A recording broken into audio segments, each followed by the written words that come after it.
أعوذ بالله من الشيطان الرجيم بسم الله الرحمن الرحيم الحمد للہ رب العالمین والصلاة والسلام علی نبینا محمد وعلی آلہ وصحبہ اجمعین اما بعد۔ آج ہم امام ابن القیم رحمہ اللہ کی عظیم الشان کتاب الفوائد کے ساتھ ہیں۔ امام ابن القیم رحمہ اللہ فوت ہوئے ہیں 751 ہجری میں 751، اور ان کی اس کتاب کا وہ ایڈیشن جس کی تحقیق کا اعزاز حاصل کیا ہے شیخ محمد عزیر شمس رحمہ اللہ نے، اس کے اعتبار سے آج ہم پڑھیں گے صفحہ نمبر 142 142، اور کتاب کا جو دوسرا ایڈیشن ہے جس کی تحقیق کی ہے ڈاکٹر عبدالباسط مشہدانی نے، اس کے اعتبار سے ہم پڑھیں گے صفحہ نمبر 186 186۔ چنانچہ امام صاحب فرماتے ہیں وَمِلَاكُ ذَلِكَ الصَّبْرُ فَإِنَّهُ مِنَ الْإِيمَانِ بِمَنْزِلَةِ الرَّأْسِ مِنَ الْجَسَدِ فَإِذَا قُطِعَ الرَّأْسُ فَلَا بَقَاءَ لِلْجَسَدِ وَمِلَاكُ ذَلِكَ، اور اس کا خلاصہ، اس کا بنیادی عنصر وہ کیا ہے؟ وہ صبر ہے۔ اس سے پہلے کس موضوع پہ گفتگو ہو رہی ہے؟ اس سے پہلے گفتگو اس بات پہ ہو رہی ہے کہ جن لوگوں کو توفیق ملی، کامیابی ملی، اللہ کی مدد ملی، تو انہیں اس لیے ملی کہ وہ اللہ کا شکر ادا کرتے تھے، اس لیے ملی کہ وہ اللہ تعالیٰ کی طرف رجوع کرتے تھے، اللہ سے دعائیں کرتے تھے، اللہ کے سامنے اپنی حاجت کو ظاہر کرتے تھے۔ اس قسم کے امور پہ گفتگو کرنے کے بعد امام صاحب فرماتے ہیں وَمِلَاكُ ذَلِكَ، کہ اس کا خلاصہ اور اس کا بنیادی عنصر کیا؟ صبر کرنا۔ صبر کریں گے تو آپ کو یہ سب چیزیں مل جائیں گی۔ فرماتے ہیں فَإِنَّهُ کیونکہ وہ کون؟ صبر۔ من الایمانی، وہ صبر ایمان میں، دین میں وہی مقام و مرتبہ رکھتا ہے جو سر کا مقام و مرتبہ ہے جسم میں۔ ہمارے جسم میں سر کا مقام و مرتبہ کیا ہے؟ جس کا سر کاٹ دیا جائے وہ ختم ہو گیا، اور جس کا بازو کٹ جائے بچ جاتا ہے، ٹانگ کٹ جائے بچ جاتا ہے، ناک کٹ جائے بچ جاتا ہے، کان کٹ جائے بچ جاتا ہے، آنکھیں چلی جائیں بچ جائے گا، لیکن سر کاٹ دیا جائے تو کہانی ختم۔ تو اس سے آپ اندازہ لگا سکتے ہیں کہ صبر کی دین میں، ایمان میں کیا اہمیت ہے، کیا اس کا مقام و مرتبہ ہے۔ کہتے ہیں فَإِذَا قُطِعَ الرَّأْسُ، جب سر کاٹ دیا جائے، فَلَا بَقَاءَ لِلْجَسَدِ، تو پھر جسم باقی نہیں رہتا، جسم زندہ نہیں رہتا، جسم سلامت نہیں رہتا۔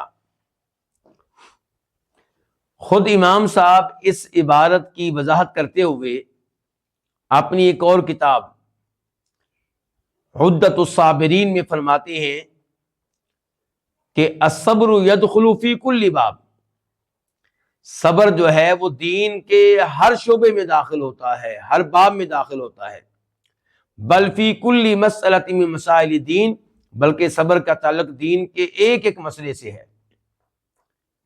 وَلِهَذَا كَانَ مِنَ الْإِيمَانِ بِمَنزِلَةِ الرَّأْسِ مِنَ الْجَسَدِ، اسی لیے صبر ایمان میں، دین میں وہی مقام و مرتبہ رکھتا ہے جو سر کا جسم میں ہے۔ آپ دیکھیں، دین کی طرف دیکھیں، دین کے مختلف شعبوں کی طرف دیکھیں۔ اگر آپ تلاوت کرنے لگے ہیں تو وہاں پہ بھی آپ کو صبر کی ضرورت ہے۔ قرآن کی تلاوت آپ سیکھنے لگے ہیں، صبر کی ضرورت ہے۔ ممکن ہے کہ جلدی تلاوت کرنے کا طریقہ نہ آئے، صبر کرنے کی ضرورت ہے۔ ہو سکتا ہے قاری صاحب کے پاس جب بیٹھیں دل کرے کہ میں باہر بھاگ جاؤں، کھیلوں، باتیں کروں، لیکن صبر کیجئے. آپ حفظ کرنے لگیں گے تو حفظ کرنا آسان نہیں ہے.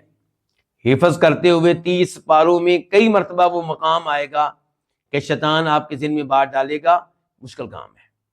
کن چکروں میں پڑ گئے ہو؟ کیا فائدہ؟ بعد میں بھی بھول جاؤ گے. لیکن آپ صبر کریں گے تو یہ مسلسل 2 سال 3 سال صبر کریں گے تو حفظ قرآن کا اعزاز حاصل کریں گے. اور پھر اس کو پڑھتے رہیں گے صبر کے ساتھ، استقامت کے ساتھ، تو روز قیامت ان میں شامل ہوں گے جن سے کہا جائے گا پڑھتا جا، چڑھتا جا. نمازیں پڑھنے کے لیے بھی صبر کی ضرورت ہے. آپ مسجد میں گئے ہیں، ہو سکتا ہے آپ کا کاروبار آپ کو بلا رہا ہو، آپ کی مصروفیات آپ کو بلا رہی ہوں، آپ کے دوست آپ کو بلا رہے ہوں، کوئی میچ وغیرہ کا معاملہ ہو وہ آپ کو کھینچ رہا ہو مسجد سے اپنی طرف، بیگم کی محبت، بچوں کی محبت آپ کو کھینچ رہی ہو، لیکن آپ صبر کریں گے. روزوں کی طرف آ جائیں، کھانا آپ کو بلاتا ہے روزے کے دوران، بیگم سے تعلق کرنے کو ہو سکتا ہے دل چاہتا ہو، کئی امور ہیں جن کو دل چاہتا ہے، لیکن آپ صبر کریں گے اور روزے کے دوران ان امور کی طرف نہیں جائیں گے. تو یہ روزے کا تعلق کس سے، صبر کا تعلق کس سے ہوا؟ روزے سے. حج کی طرف آ جائیں، حج کرنا آپ چاہیں گے، حج کے لیے درخواست جمع کرائیں گے، پیسے جمع کرائیں گے، تو اس دوران معلوم نہیں کتنی بار شیطان آپ پہ حملہ کرے گا کہ اتنا پیسہ خرچ کرو گے 10 لاکھ روپے حج پہ، اس سے ایک اچھا کاروبار ہو سکتا ہے، اس سے ایک اچھی گاڑی آ سکتی ہے. کہنے کا مطلب یہ ہے کہ امام صاحب کی بات ٹھیک ہے کہ زندگی کے ایک ایک شعبے میں، دین کے ایک ایک شعبے میں صبر کی اہمیت ہے، اور زندگی کے ایک ایک حصے کا صبر کے ساتھ گہرا تعلق ہے.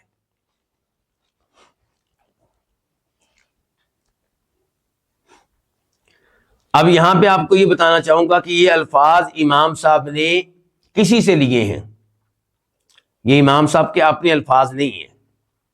کون سے؟ یہی کہ صبر جو ہے ایمان میں، دین میں وہی مقام و مرتبہ رکھتا ہے جو سر کا جسم میں ہے. یہ الفاظ انہوں نے لیے ہیں امیر المؤمنین جناب علی رضی اللہ تعالی عنہ سے، اور ان الفاظ کو کئی ائمہ حدیث نے روایت کیا ہے، بیان کیا ہے. ان میں سے ایک ہے امام ابن عبد البر،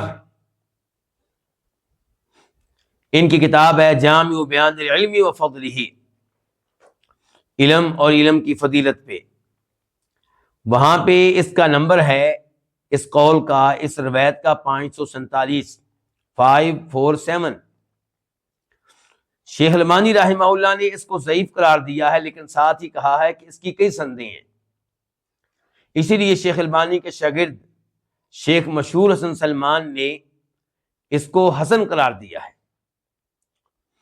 یعنی کہ امام القیم رحمہ اللہ اس قول کو اپنی کتاب اعلام الموقعین میں بھی لے کر آئے ہیں، اور اس کی تحقیق کی ہے مشہور حسن سلمان نے، اور انہوں نے وہاں پہ بیان کیا ہے کہ یہ قول جو ہے علی سے ثابت ہے، انہوں نے واقعی کہا ہے.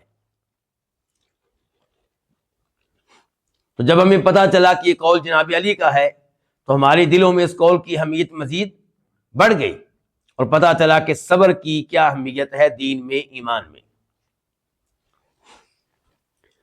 اس کے بعد فرماتے ہیں امام القیم رحمہ اللہ، ما ضرب عبد بعقوبۃ اعظم من قسوۃ القلب والبعد عن اللہ. ضربا مارا گیا، پٹائی کی گئی. عقوبہ کس کو کہتے ہیں؟ سزا کو. قسوہ کس کو کہتے ہیں؟ سختی کو. بعد دوری کو.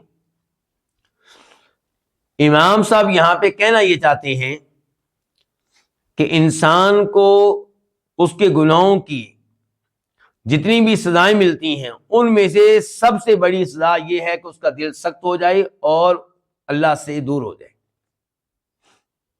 اللہ سے دوری اور دل کا سخت ہو جانا، اس سے بڑی کوئی سزا نہیں ہے. کہتے ہیں ما ضرب عبد بعقوبۃ، کسی بھی بندے کو کسی سزا میں مبتلا نہیں کیا جاتا آدمہ جو سزا دل کی سختی اور اللہ سے دوری کی سزا سے بڑھ کر ہو. یہ سب سے بڑی سزا ہے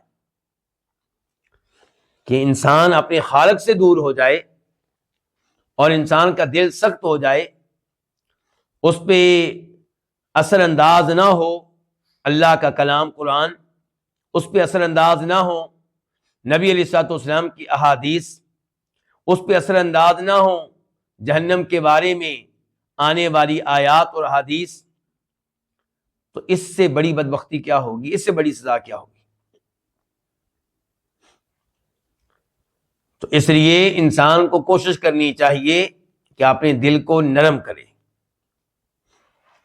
اس کے لیے باقاعدہ محنت کرنی چاہیے. جیسا کہ صحیح حدیث ہے کہ نبی علیہ الصلوۃ والسلام کے پاس ایک صحابی آئے، انہوں نے یہی شکایت کی کہ اللہ میرا دل بڑا سخت ہے. آپ نے کہا کیا تم چاہتے ہو کہ تمہارا دل نرم ہو جائے اور تمہاری حاجات پوری ہو جائیں؟ تو پھر یوں کیا کرو کہ یتیم کے سر پہ شفقت کا ہاتھ پھیرو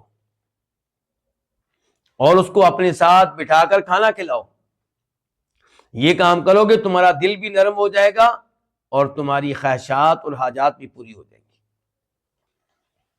تو کہنے کا مطلب یہ ہے کہ صحابی آپ کے پاس کیوں آئے ہیں؟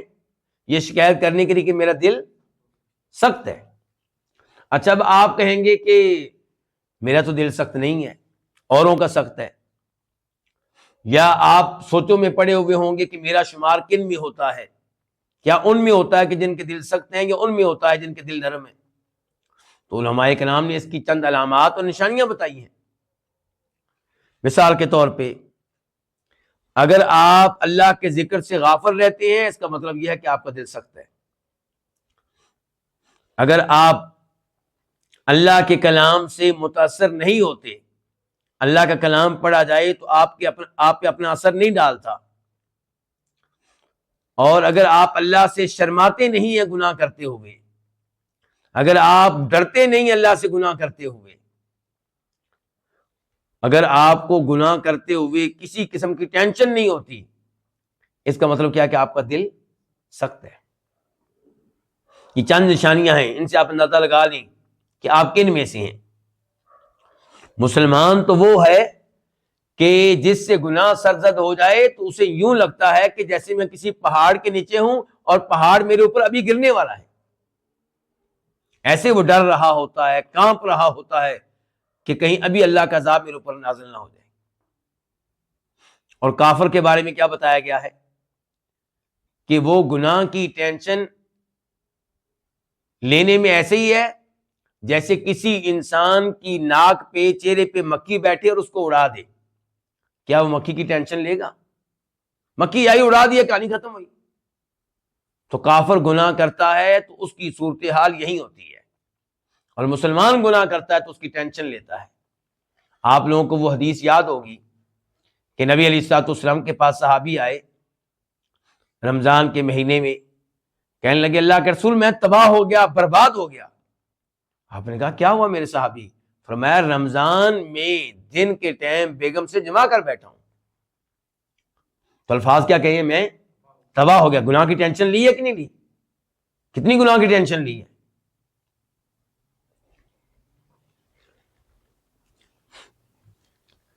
تو یہ بہت بڑی سزا ہے کہ انسان کا دل سخت ہو جائے اور وہ اپنے رب سے دور ہو جائے. یہ سزا کس کو ملتی ہے؟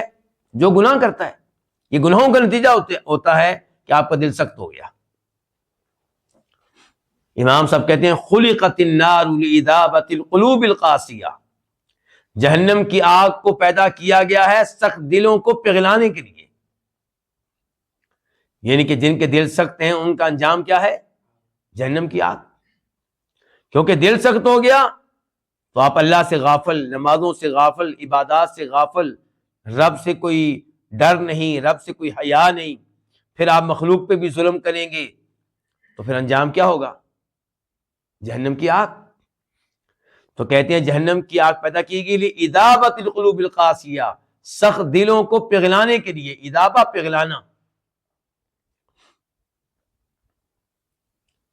ابعد القلوب من اللہ القلب القاسی، اللہ سے سب سے زیادہ دور دل کون سا ہوتا ہے؟ وہ دل جو سخت ہو.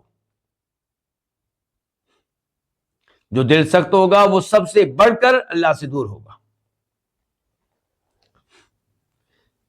اذا قسى القلب قحطت العین، جب دل سخت ہو جائے تو آنکھ خشک ہو جاتی ہے.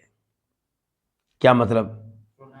رونا نہیں آتا، آنکھوں سے آنسو نہیں نکلتے، دوسرے رو رہے ہوتے ہیں اور اس کی آنکھیں خشک ہیں.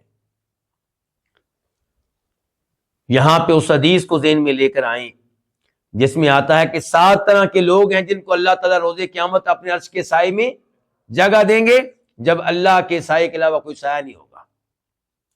ان 7 لوگوں میں سے کون ہے؟ وَرَجُلٌ ذَكَرَ اللَّهَ خَالِيًا فَفَاضَتْ عَيْنَاهُ، وہ آدمی جو خلوت میں ہے، تنہائی میں بیٹھا ہوا ہے اور اپنے رب کو یاد کر رہا ہے. رب کو یاد کرتے کرتے اس کی آنکھوں سے آنسو نکل آئے. تو یہ جس کی آنکھوں سے آنسو نکل آئے اللہ کی یاد میں، اللہ سے ڈرتے ہوئے، اللہ کی محبت میں، اللہ کی تعظیم میں، اس کے لیے بشارت یہ ہے کہ روز قیامت اسے عرش کا سایہ ملے گا. اور جو جہنم کی آیتیں سن کر روتا نہیں، گناہوں کو یاد کر کے روتا نہیں، اللہ کی نعمتوں کو یاد کر کے روتا نہیں، آنکھیں اس کی خشک رہتی ہیں، تو یہ علامت ہے کہ اس کا دل کیا ہو چکا ہے؟ سخت ہو چکا ہے. یہ امام صاحب علامت بتا رہے ہیں، کہتے ہیں جب دل سخت ہو جائے قحطت العین، آنکھیں کہسالی میں مبتلا ہو جاتی ہیں، خشک ہو جاتی ہیں، آنسو نہیں نکلتے. اور ہمیں کیا کہا گیا ہے؟ فَلْيَضْحَكُوا قَلِيلًا وَلْيَبْكُوا كَثِيرًا، لوگ کثرت سے رویا کریں اور ہنسنے پہ توجہ کم دیں. اور ہمیں وہ مجالس اچھی لگتی ہیں جہاں پہ ہنسنے ہنسانے کا اہتمام ہو، رونے والی مجالس ہمیں اچھی نہیں لگتی. جبکہ انسان کو چاہیے ایسے علماء کی مجلس میں بیٹھے جو اس کے سامنے قرآن کی وہ آیتیں پڑھیں، نبی علیہ السلام کی وہ صحیح احادیث پڑھیں جن کو سن کے رونا آئے، جن کو سن کے انسان کانپ اٹھے، جن کو سن کر انسان کا دل زندہ ہو جائے، جن کو سن کر انسان کا دل نرم ہو جائے. اور اللہ کے فضل و کرم سے کتاب جو ہم پڑھ رہے ہیں کتاب الفوائد، یہ تقریباً ایسی ہی ہے. یہ بار بار ہمارے دلوں کو، ہمارے ضمیر کو جھنجھوڑتی ہے. یہ کتاب بار بار کوشش کر رہی ہے کہ ہمارا تعلق اللہ کے ساتھ مضبوط ہو جائے. یہ کتاب ہمارے دلوں کو گناہوں سے صاف کرنے کی ہر ممکن کوشش کر رہی ہے. امام صاحب فرماتے ہیں قسوۃ القلب من 4 اشیاء، دل کی سختی 4 چیزوں سے ہے. دل سخت ہوتا ہے کتنی چیزوں سے؟ 4 چیزوں سے. اذا جاوزت قدر الحاجہ، جب یہ 4 چیزیں ضرورت سے بڑھ جائیں، یعنی کہ یہ 4 چیزیں ہر ایک میں پائی جاتی ہیں، لیکن جب یہ 4 چیزیں اپنی حد سے بڑھ جائیں تو پھر دل سخت ہو جاتا ہے.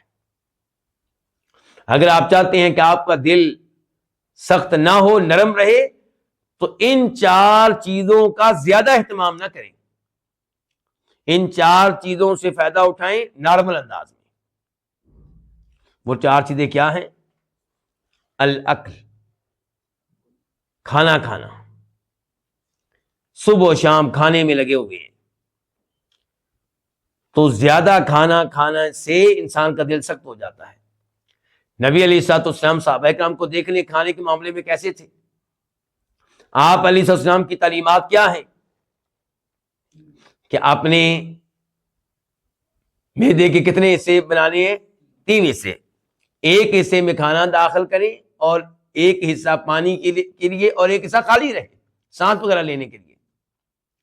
اور میرے خیال میں ہم میں سے کئی لوگ یہ تینوں حصے کھانے سے بھر لیتے ہیں، بلکہ وہ راستے اور وہ نالیاں اور وہ پائپ جو کھانے کی سپلائی کے لیے ہیں ان کو بھی ہم کھانے سے بھر لیتے ہیں. تو اتنا کھانا جو ہے اس سے انسان کا دل سخت ہو جاتا ہے. صحابہ کرام اور نبی علیہ الصلوۃ والسلام تو روزوں کا اہتمام کرتے تھے. روزے کا مطلب کیا؟ بھوکا رہنا. آپ نے نوجوانوں سے کیا کہا تھا؟ نوجوانوں کی جماعت شادی کرو. جو شادی کی طاقت نہیں رکھتا وہ کیا کرے؟ وہ کثرت سے روزے رکھے، کیونکہ روزوں سے شہوت ٹوٹتی ہے، کم ہوتی ہے.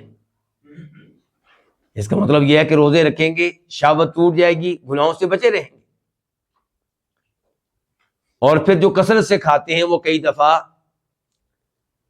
حرام مال سے بھی خرید کر کھانا کھاتے ہیں، کیونکہ بہت زیادہ کھانے پینے کا اہتمام کریں گے تو آپ کو کیا کرنا پڑے گا؟ حرام بھی کمانا پڑے گا. اور پھر وہ حدیث یاد کریں مسلم شریف کی کہ ایک آدمی حالت سفر میں ہے، بال پراگندہ ہیں، یعنی کہ بظاہر اس کی حالت ایسی ہے کہ جس میں دعائیں قبول ہوتی ہیں، اور وہ اللہ کو پکار رہا ہے یا ربی یا ربی، لیکن اس کی دعا قبول نہیں ہو رہی. نبی علیہ الصلوۃ والسلام فرماتے ہیں دعا کیسے قبول ہو؟ وَمَطْعَمُهُ حرام وَمَشْرَبُهُ حرام وَمَلْبَسُهُ حرام وَغُذِّيَ بِالْحَرام، کہ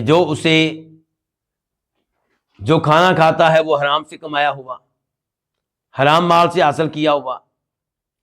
جو شہد وغیرہ پیتا ہے، دودھ پیتا ہے اور دیگر جو چیزیں پیتا ہے وہ بھی حرام مال سے حاصل کی گئی ہیں. لباس حرام مال کا، حرام مال جسم میں سرایت کر چکا ہے، دعا کیسے قبول ہو؟ تو کھانے پینے کا مناسب جو اہتمام ہے یہی دل کے لحاظ سے مناسب ہے، دل کے لحاظ سے درست ہے. دوسرے نمبر پہ فرماتے ہیں والنوم، اور نیند. یہ امام صاحب ہمیں کون سی چیزیں بتا رہے ہیں؟ جن کو کثرت سے لیا جائے تو دل کیا ہو جاتا ہے؟ سخت ہو جاتا ہے. نیند، سوئے رہنا، کثرت سے سونا، اس سے بھی دل کیا ہو جائے گا؟ سخت ہو جائے گا. جب آپ سوئے رہیں گے تو آپ کو کب اللہ یاد آئے گا؟ جب سوئے رہیں گے کب آپ قرآن کے اوپر غور کریں گے؟ کب اللہ کی نشانیوں پہ غور کریں گے؟ کب آپ اپنے انجام کے بارے میں سوچیں گے؟ کب آپ عبادت کریں گے؟ کب آپ نمازیں پڑھیں گے؟ جب صبح و شام سونے پہ زور ہے. اس معاملے میں بھی آپ دیکھ لیں نبی علیہ السلام کی زندگی کو.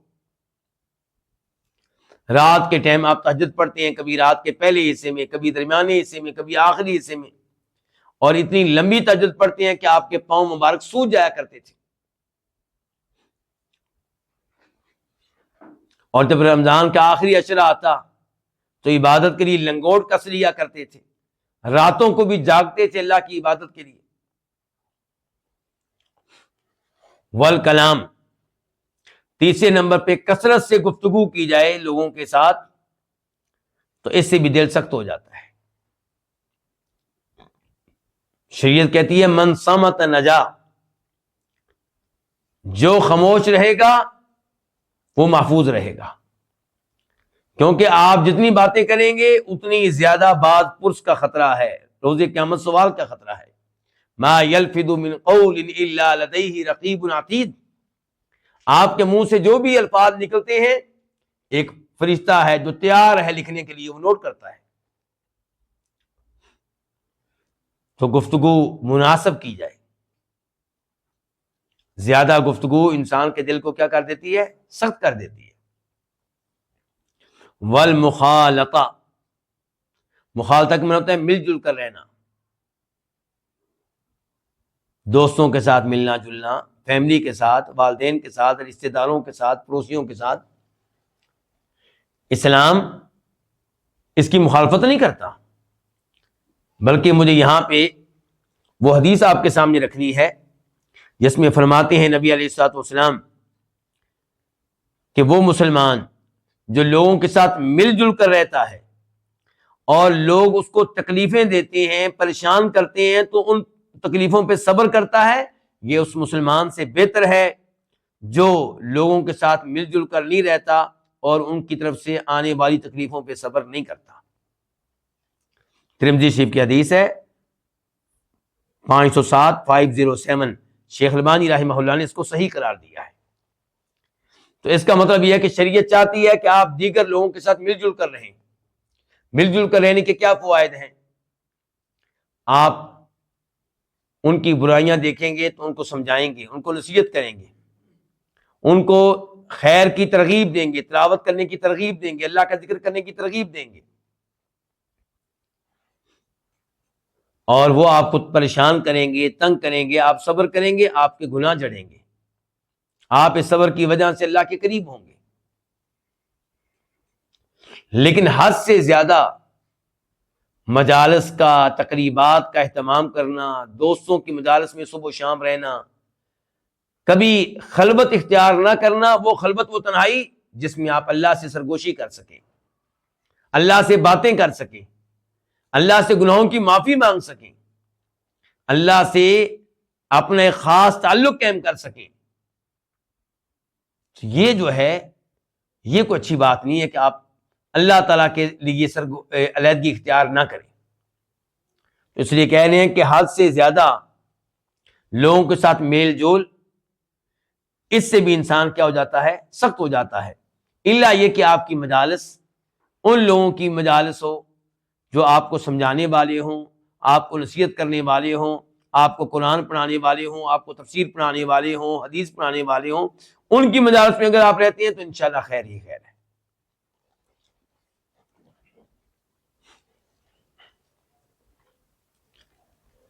کما ان البدن اذا مرض لم ينفع فيه الطعام والشراب فكذلك القلب اذا مرض بالشهوات لم تنجع فيه المواعظ. پہلے لم تنجا کا معنی یہ ہے اثر نہ کرنا، فائدہ نہ دینا، اثر نہ ڈالنا، اثر نہ کرنا، فائدہ نہ دینا. المواعظ جمع ہے موعظۃ کی، وعظ و نصیحت. اور شہوات ان کی جمع ہے خواہشات نفس. خواہشات نفس ہماری کیا ہے؟ زین للناس حب الشہوات من النساء والبنین. تو اللہ نے وہاں پہ بتا دیا کہ انسان کی خواہشات کیا ہیں؟ عورتیں، مجھے عورت مل جائے کوئی، اور کیا؟ بیٹے، اور سونا چاندی کے ڈھیر، گھوڑے، آج کل کی زبان میں گاڑیاں. تو یہ اور اس سے ملتی جلتی چیزیں یہ انسان کی کیا ہے؟ خواہش ہے. مال، کوٹھی، بائک، عمدہ گاڑی، عمدہ گھر، عہدہ، منصب، شہرت، یہ انسان کی خواہشات ہیں. تو امام صاحب کہتے ہیں کما ان البدن اذا مرض، جس طرح بدن جب بیمار ہو جائے تو اس میں لم ينفع فی طعام و شراب، تو اس میں کھانا اور کوئی مشروب فائدہ نہیں دیتا. جب آپ کا معدہ خراب ہو چکا ہے تو اب آپ بہترین قسم کی غذا کھاتے ہیں، بہترین قسم کا مشروب پیتے ہیں، وہ آپ پہ اثر انداز نہیں ہوگا. پہلے جسم کی اصلاح کریں، اپنا علاج کرائیں، ان بیماریوں سے یعنی کہ آپ اپنا بچاؤ کریں. تو کہتے ہیں فَكَذَلِكَ الْقَلْبُ، اسی طرح دل، اذا مرض بالشہوات، جب وہ شہوات کے مرض میں مبتلا ہو جائے، مال کی محبت میں مبتلا ہو جائے، کسی عورت کی محبت میں مبتلا ہو جائے، اولاد کی محبت میں مبتلا ہو جائے، یعنی کہ اولاد سے محبت اس قدر کہ آپ نمازوں کو پیچھے کر دیں اور ان کے لیے حرام کمائیں، سود لیں، ڈاکے ڈالیں، چوریاں کریں.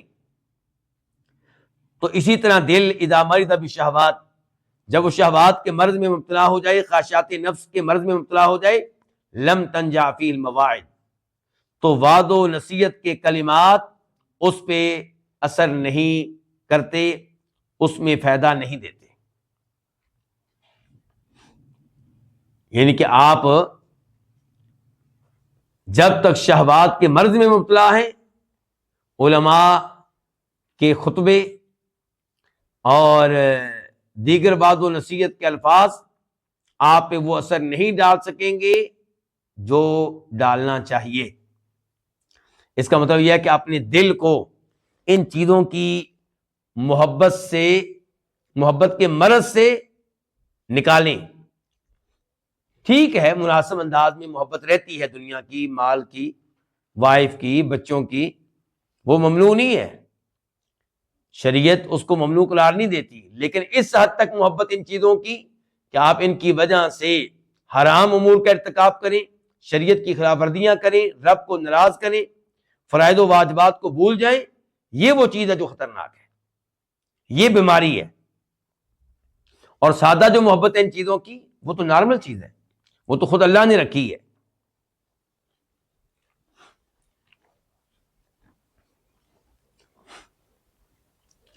من اراد صفاء قلبه فليؤثر الله على شهوته.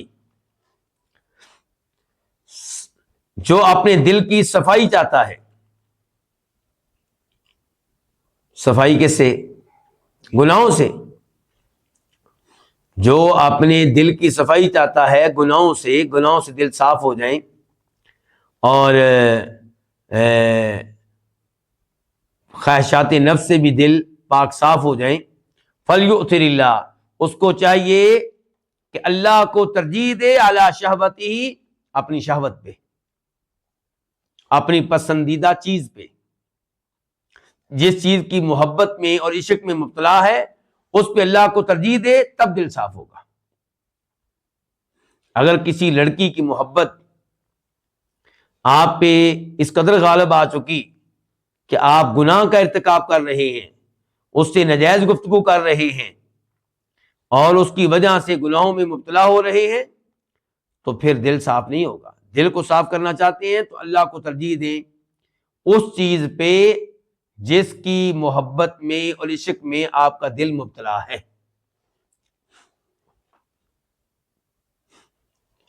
القلوب المتعلقۃ بالشہوات محجوبۃ عن اللہ بقدر تعلقها بها. القلوب کا معنی کیا ہوتا ہے؟ دل. محجوبہ کا معنی یہاں پہ آپ کریں گے دور.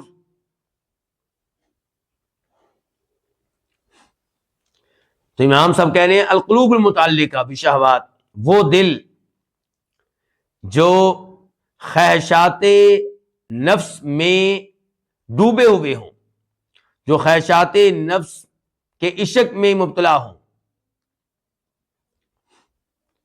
محجوبۃ عن اللہ، تو وہ اللہ سے دور ہوتے ہیں.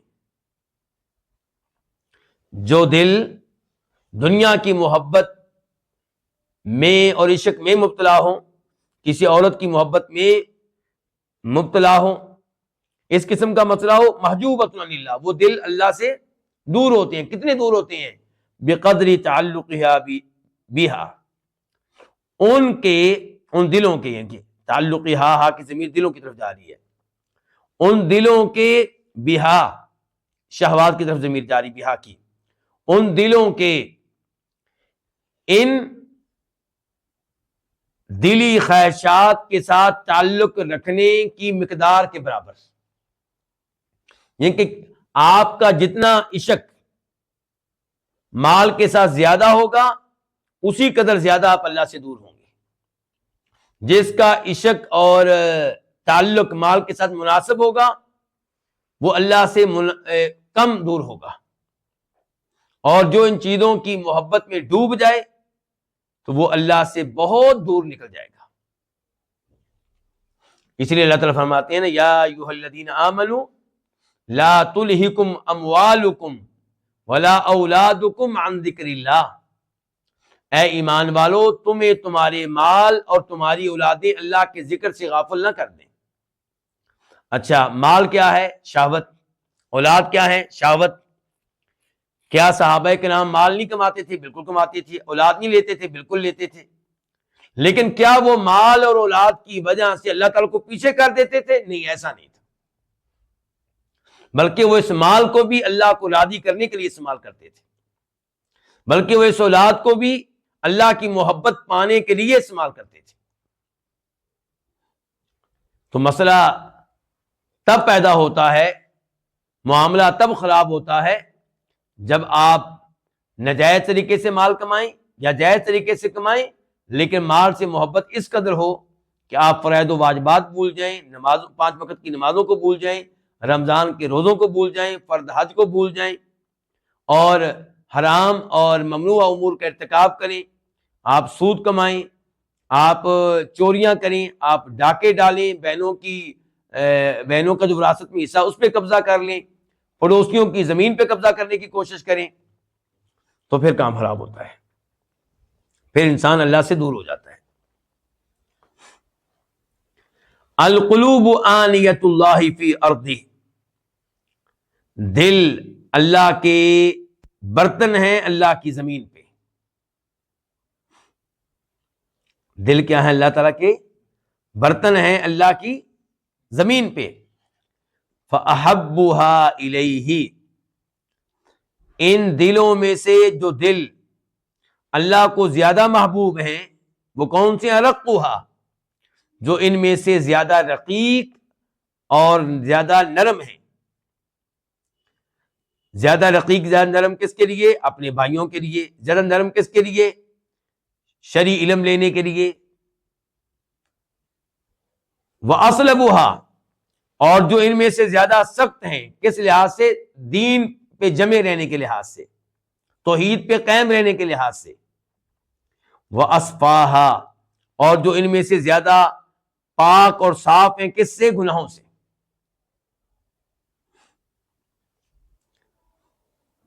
اس جملے پہ مزید گفتگو کرنے سے پہلے میں یہ بتانا چاہوں گا کہ امام ابن القیم رحمہ اللہ نے یہ جملہ کہاں سے لیا۔ یہ دراصل ایک حدیث ہے۔ یہ کیا ہے؟ ایک حدیث ہے۔ اس کو امام طبرانی المعجم الکبیر میں روایت کرتے ہیں، اور شیخ البانی رحمہ اللہ نے اس کو صحیح قرار دیا ہے۔ ان کی کتاب السلسلہ صحیحہ میں اس کا نمبر ہے 1691، 1691، اور وہ فرماتے ہیں کہ یہ حدیث حسن درجے کی ہے، قابل قبول ہے۔ اب یہ ہے کہ اس کا معنی کیا ہے کہ دل اللہ کے برتن ہے اللہ کی زمین پہ۔ مساجد کو ہم کیا کہتے ہیں؟ یہ اللہ کے کیا ہیں؟ گھر ہیں۔ تو کیا نعوذ باللہ اللہ ان گھروں میں رہتا ہے؟ مساجد کی نسبت اللہ کی طرف کہ یہ اللہ کے گھر ہیں، اس لیے تاکہ لوگوں کو پتہ چل جائے کہ یہ عام گھر نہیں ہے، یہ عام بلڈنگ نہیں ہے، یہ وہ بلڈنگ ہے جس کی نسبت اللہ کی طرف ہے، یعنی کہ یہ عظیم گھر ہے، یہ بڑی عزت والا گھر ہے۔ اس لیے دوسری حدیث میں کیا کہا گیا کہ زمین کے جو مقامات اللہ کو زیادہ پیارے ہیں وہ کون سے ہیں؟ مساجد۔ تو یہاں پہ بھی نسبت اس لیے ہے تاکہ پتہ چلے کہ یہ دل عظیم دل ہیں، عزت والے دل ہیں، اللہ کے پیارے دل ہیں۔ اور یہ کن دلوں کی بات ہو رہی ہے؟ وہی دل جن کے بارے میں آگے بتا دیا گیا ہے، جو نرم ہیں اپنے بھائیوں کے لیے، بھائیوں پہ ترس آتا ہے، کوئی نبینہ نظر آ جائے تو اس کے اوپر ترس آتا ہے، کوئی مصیبت میں مبتلا نظر آ جائے اس کے اوپر ترس آتا ہے۔ نرم ہیں کس لیے؟ قرآن کریم کی تلاوت کرنے کے لیے، اور سخت ہیں کس لیے؟ دین پہ قائم رہنے کے لحاظ سے، توحید پہ استقامت کے لحاظ سے، آزمائشیں آنے کے باوجود دین پہ ڈٹے رہنے کے اعتبار سے، اور پاکیزہ اور صاف ہیں کن سے؟ گناہوں سے۔ یہ وہ دل ہیں جو اللہ تعالیٰ کے برتن ہیں اللہ کی زمین پہ۔ اچھا، یہ اللہ کے برتن ہیں تو پھر کیا کرنا ہے؟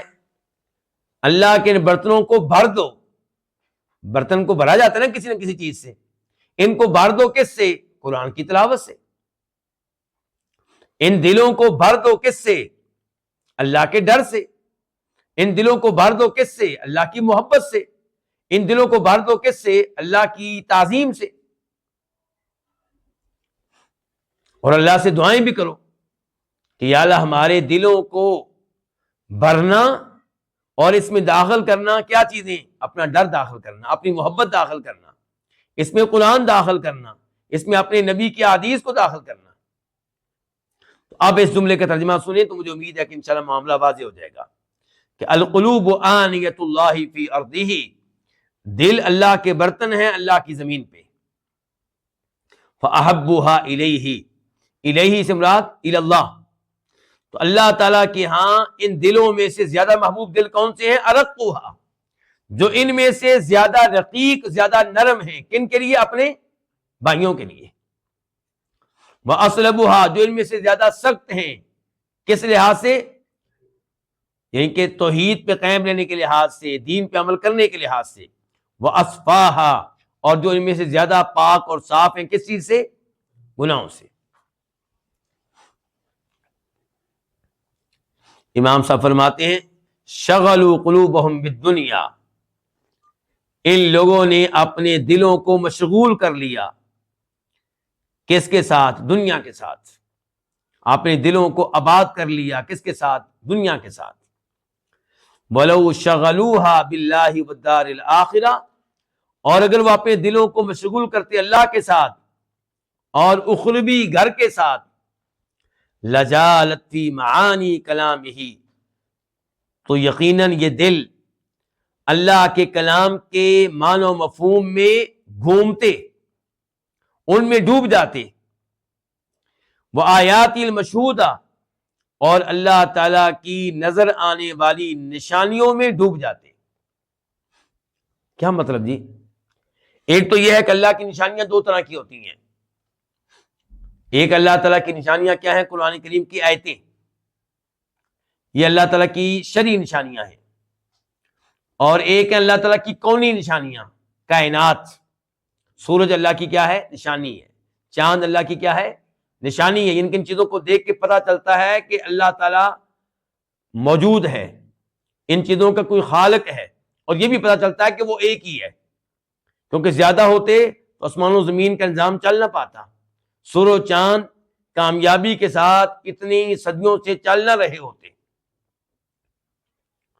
تو کہنے کا مطلب یہ ہے کہ ایک ہے اللہ کی شرعی نشانیاں اور آیتیں، وہ کیا ہیں؟ قرآن کریم کی آیتیں. اور ایک اللہ کی نشانیاں کون سی؟ نظر آنے والی، سورج، چاند، زمین، کھیت، اونٹ، گھوڑے، میرا اور آپ کا جسم، یہ سب اللہ تعالیٰ کی نشانیاں ہیں، کونی نشانیاں جو آنکھوں سے نظر آتی ہیں. اور جو قرآن کریم کی نشانیاں ہیں وہ نظر آتی ہیں کس کے ساتھ؟ دل کے ساتھ. تو امام صاحب یہاں پہ کہہ رہے ہیں کہ اگر آپ لوگوں نے اپنے دلوں کو آباد کیا ہوتا اللہ تعالیٰ کے ساتھ اور آخرت کے ذکر کے ساتھ، تذکرے کے ساتھ، تو پھر آپ کے دل اللہ تعالیٰ کے کلام کے معنی و مفہوم میں ڈوب جاتے. آپ کو مزہ آتا قرآن کریم پڑھنے میں، قرآن کریم پہ غور و فکر کرنے میں، قرآن کی تفسیر سیکھنے میں، قرآن سے احکام و مسائل جاننے میں، قرآن سے عقیدہ لینے میں. اور ایسے ہی آپ کو مزہ آتا آسمان و زمین کی مخلوقات پہ غور و فکر کرنے میں، غور و فکر وہ جو اللہ تک پہنچا دے. اور پھر آپ کے دل غور و فکر کرنے کے بعد طرح طرح کے فوائد آپ کے پاس لے کر آتے، کئی حکمتیں آپ کو ملتی. لیکن ایسا آپ کے ساتھ نہیں ہو رہا. کیوں؟ کیونکہ آپ کے دل دنیا کے ساتھ آباد ہے. اب دیکھیں امام ابن القیم رحمہ اللہ کی طرف دیکھ لیں. ہم ان کی کتاب ایک عرصے سے پڑھ رہے ہیں، ایک فائدے کے بعد دوسرا فائدہ، تیسرا فائدہ، چوتھا فائدہ. یہ کہاں سے لے کے آ رہے ہیں؟ کیونکہ ان کا دل اللہ کے ساتھ آباد ہے، آخرت کے ساتھ آباد ہے. تو پھر جب اللہ کے ساتھ آباد، آخرت کے ساتھ آباد ہے، تو ان کو قرآن پڑھنے میں لطف محسوس ہوتا ہے. قرآن سے ان کو فوائد ملتے ہیں، قرآن پہ غور و فکر کرنے سے انہیں کئی حکمتیں ملتی ہیں. اور وہ حکمتیں اور وہ فوائد وہ اس کتاب میں جمع کرتے چلے جا رہے ہیں اور ہمیں دیے چلے جا رہے ہیں. کہتے ہیں کہ شغلوا قلوبہم بالدنیا، ان لوگوں نے اپنے دلوں کو مشغول کر دیا دنیا کے ساتھ. ولو شغلوا، اگر وہ ان دلوں کو مشغول کرتے باللہ، اللہ کے ساتھ، والدار الآخرہ، اخروی گھر کے ساتھ، لجالت، تو یہ دل گھومتے، فی معانی کلامہ، اللہ تعالیٰ کے کلام کے معنی و مفہوم میں، وآیات المشہودہ، اور اس کی نظر آنے والی نشانیوں میں، ورجعت الی اصحابہا، اور یہ دل اپنے اصحاب کے پاس واپس آتے، کیا لے کر؟ بغرائب الحکم، عجیب و غریب حکمتیں لے کر، وطرف الفوائد، اور نادر قسم کے فوائد لے کر۔ طرف طرفت ان کی جمع ہے، نادر قسم کے فوائد۔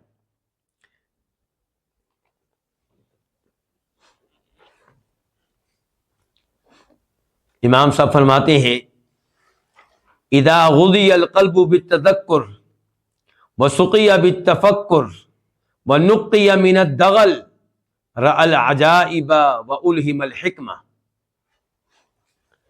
جب دل کو غذا دی جائے کس چیز کی؟ بالتذکر، یاد دہانی کی، نصیحت کی، ان کے بار بار آپ ایسی مجالس میں بیٹھیں جہاں سے آپ کے دل کو بار بار نصیحت ملے، بار بار اسے یاد دہانی کرائی جائے آخرت کی تیاری کی، قبر کی تیاری کی، جہنم کی آگ سے بچنے کی۔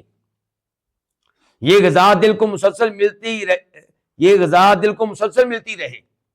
اللہ تعالیٰ کیا فرماتے ہیں سورہ زاریات میں؟ وذکر فإن الذکریٰ تنفع المؤمنین، اے نبی علیہ السلام آپ بار بار نصیحت کرتے رہیں، کیونکہ نصیحت مومنوں کو فائدہ دیتی ہے۔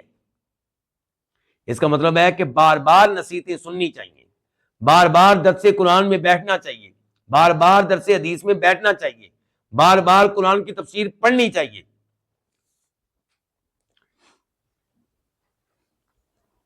وسقیہ بالتفکر، وسقیہ،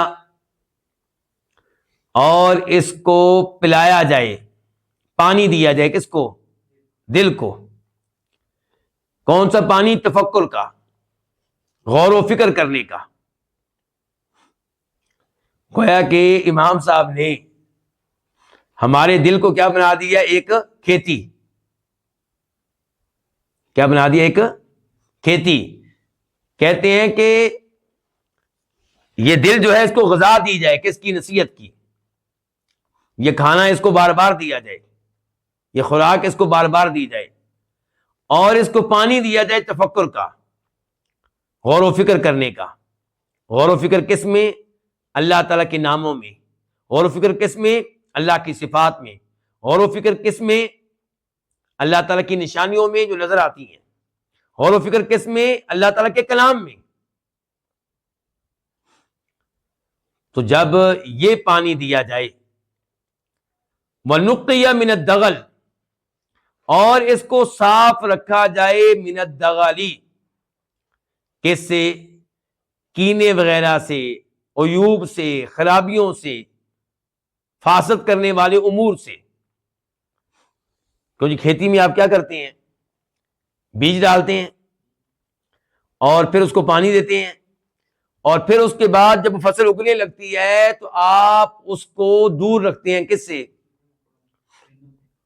پرندوں سے بھی اور ان جڑی بوٹیوں سے بھی جو اس کھیتی کے لیے نقصان دہ ہیں۔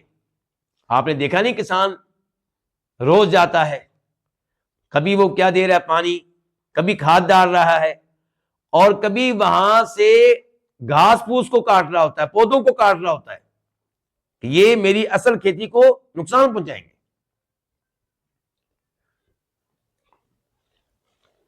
تو پھر رزلٹ سامنے آتا ہے، پھر فصل صحیح اگتی ہے، پھر پیداوار صحیح ملتی ہے اس کھیتی سے۔ تو امام صاحب یہاں پہ اچھا غور و فکر کے بارے میں قرآن کیا کہتا ہے؟ ان فی خلق السماوات والارض، سورہ آل عمران کی آخری رکوع۔ نبی علیہ السلام جب صبح تہجد کے لیے اٹھتے تھے تو تہجد پڑھنے سے پہلے یہ آیتیں پڑھتے تھے، ان فی خلق السماوات والارض واختلاف اللیل والنہار لآیات لأولی الالباب۔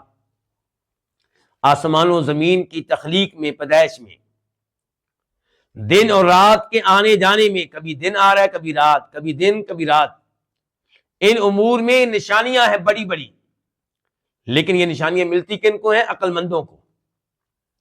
یا اللہ وہ کون ہے عقل مند؟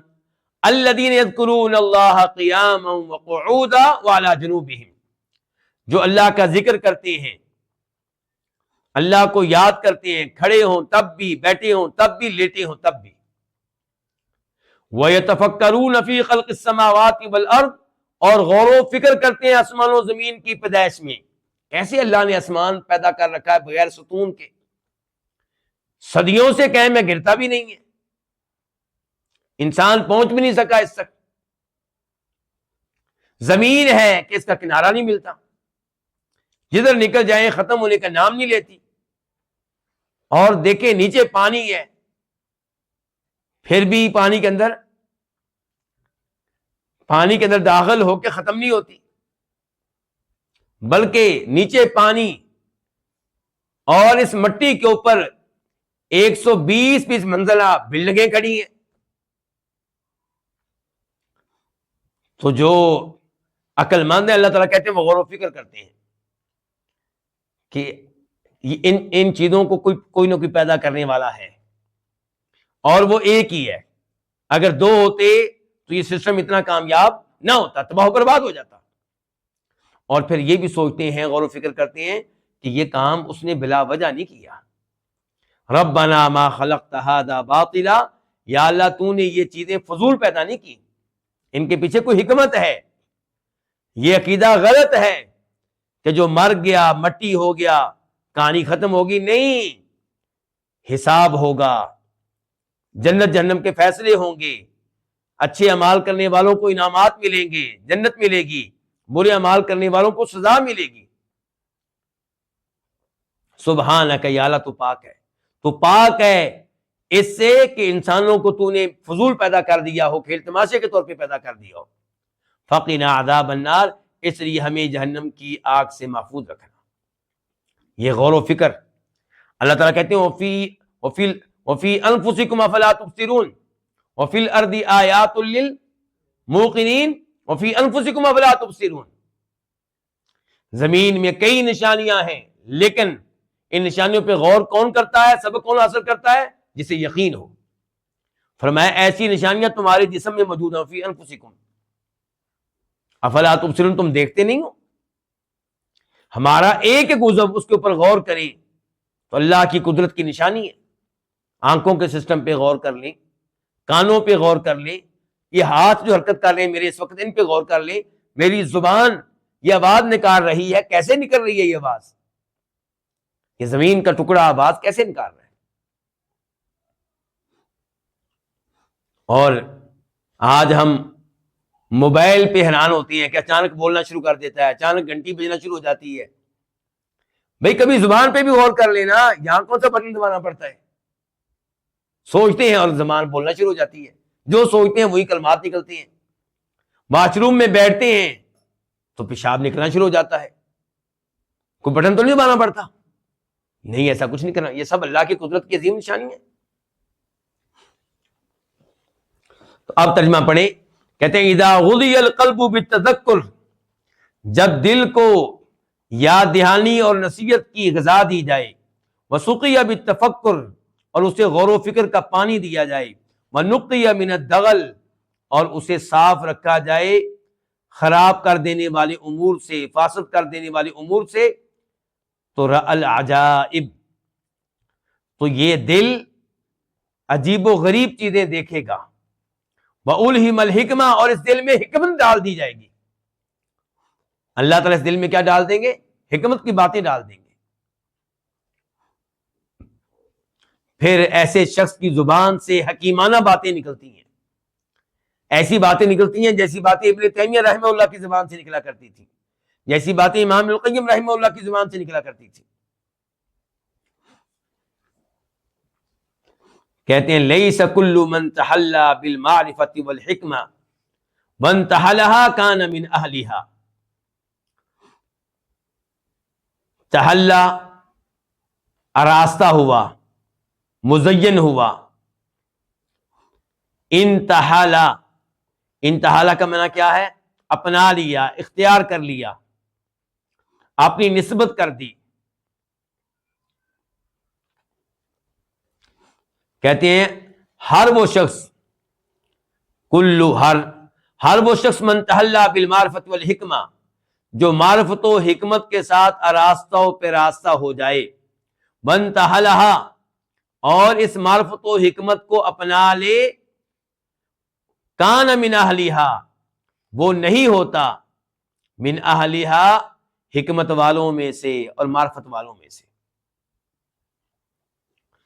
یعنی کہ ضروری نہیں کہ جو بھی علم لے وہ اہل علم میں سے ہو جائے، ایسا نہیں ہوتا. بل اہل المعرفت والحکمہ، بلکہ اہل معرفت، اہل حکمت وہ لوگ ہیں الذین احیوا قلوبہم بقتل الہوی، جنہوں نے اپنے دلوں کو آباد رکھا، زندہ رکھا، خواہشات نفس کو ہلاک کر کے، ختم کر کے، تباہ کر کے، مار کے. یہ ہیں صحیح معنوں میں علماء، یہ ہیں صحیح معنوں میں حکیم قسم کے لوگ، سمجھدار قسم کے لوگ، دانا قسم کے لوگ، جنہوں نے علم لے لیا. وہ حقیقی معنوں میں علماء نہیں ہیں. حقیقی معنوں میں وہ علماء ہیں جو علم لینے کے بعد اپنے دلوں کو آباد کریں اس علم سے، اور دلوں میں موجود خواہشات نفس کو مار دیں، قتل کر دیں، ختم کر دیں.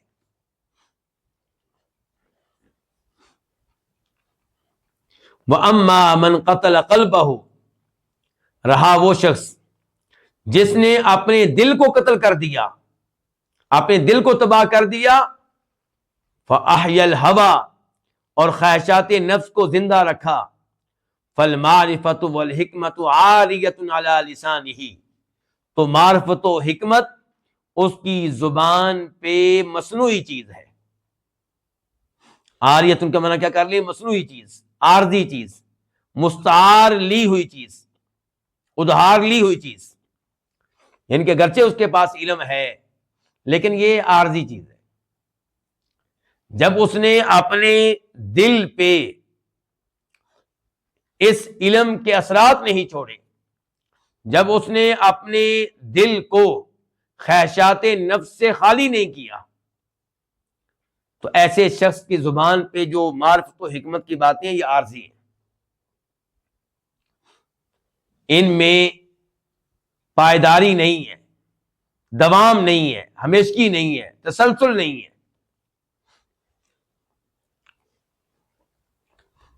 آج کے درس کا آخری فائدہ، خراب القلب من الامن والغفلہ وعمارته من الخشیۃ والذکر. دل کی خرابی، دل کی بربادی کس چیز سے ہوتی ہے؟ من الامن، بے خوف رہنے سے، والغفلۃ، اور غافل رہنے سے. وعمارته، اور دل کی آبادی کس سے ہوتی ہے؟ من الخشیۃ، ڈر جانے سے، والذکری، اور یاد کرنے سے، ذکر کرنے سے. اب نئے سرے سے غور کرتے ہیں اس عبارت پہ. امام صاحب کہتے ہیں دل خراب کب ہوتے ہیں، دل تباہ و برباد کب ہوتے ہیں؟ جب وہ بے خوف ہو جائیں. کس سے؟ اللہ سے.